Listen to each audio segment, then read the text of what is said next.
Assalamualaikum warahmatullahi wabarakatuh. Salam sejahtera bagi kita semua. Pada kesempatan kali ini, saya Diki Febri Primadani dengan NRP 50262211036 dari Sistem Informasi 2022 kelas Sistem Enterprise A ingin berbagi pengetahuan saya dan mungkin sedikit pengalaman saya selama belajar SAP. Sebenarnya SAP itu apa sih? SAP, kalau sepengetahuan saya, SAP itu adalah sebuah perangkat lunak yang digunakan untuk ERP di perusahaan. ERP atau Enterprise Resource Planning. Nah, di dalam perusahaan, SAP ini digunakan untuk mengelola berbagai aspek bisnis, termasuk keuangan, logistik, sumber daya manusia, material mereka, terus mulai dari penjualan, bahkan pengadaan barang, dan banyak lagi yang bisa diatur di dalam SAP. Nah, di dalam SAP sendiri itu terdiri dari berbagai macam modul yang dapat diimplementasikan sesuai dengan kebutuhan bisnis. Akan tetapi, kemarin saya sudah belajar 3 modul.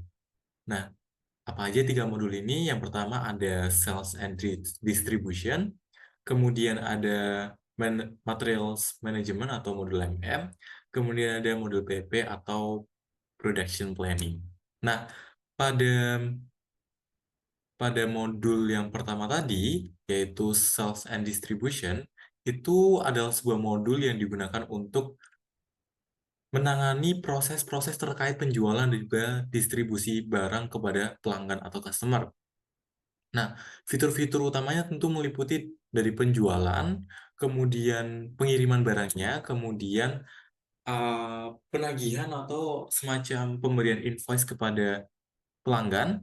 Nah, dan juga pengelolaan pelanggannya. Jadi kita bisa kayak menambahkan kotak dari mereka, nama-nama mereka, seperti itu. Nah, modul SD atau Sales and Distribution ini akan membantu kita dalam mengelola siklus penjualan dari awal hingga akhir. Jadi, ini dilakukan untuk memastikan efisiensi dalam proses penjualan tersebut, dan termasuk pengiriman barang juga. Nah, kemudian modul yang kedua adalah modul MM. Modul MM di sini adalah Materials Management. Modul MM ini itu berfokus pada pengelolaan bahan baku dan juga inventaris. Nah, tentu di dalam modul MM ini ada beberapa fitur seperti modul SD sebelumnya. Adapun fitur-fitur dalam modul MM itu meliputi dari pengadaan barang, yaitu mengirim permintaan barang kepada vendor, kemudian em, setelah kita mengirim permintaan, kita juga dapat menerima konfirmasi dari vendor tentang barang yang kita minta tadi. Nah, setelah kita menerima barang yang udah kita beli, udah kita minta, tentu kita perlu bayar dong. Nah, itu juga bisa dapat diolah di dalam modul MM.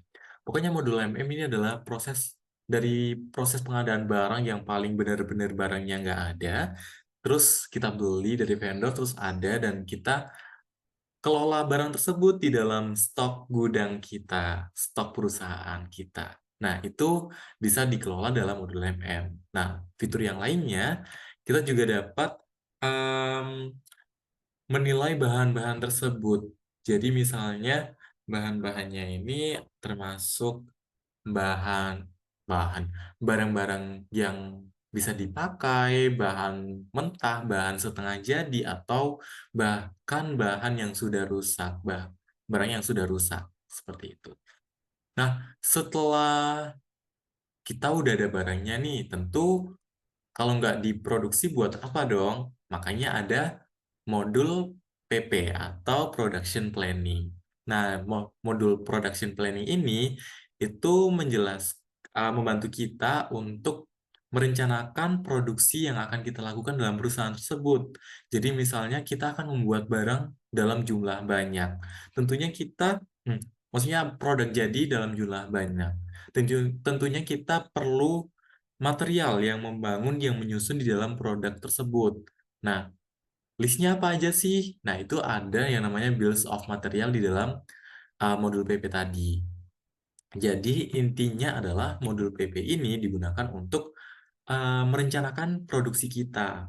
sekaligus mengendalikan dan juga mengawasi produksi biar nggak mungkin kelebihan kapasitas atau mungkin kapasitasnya kurang bahkan. Nah, itu tentunya dapat mengoptimalkan produksi yang akan kita lakukan nantinya.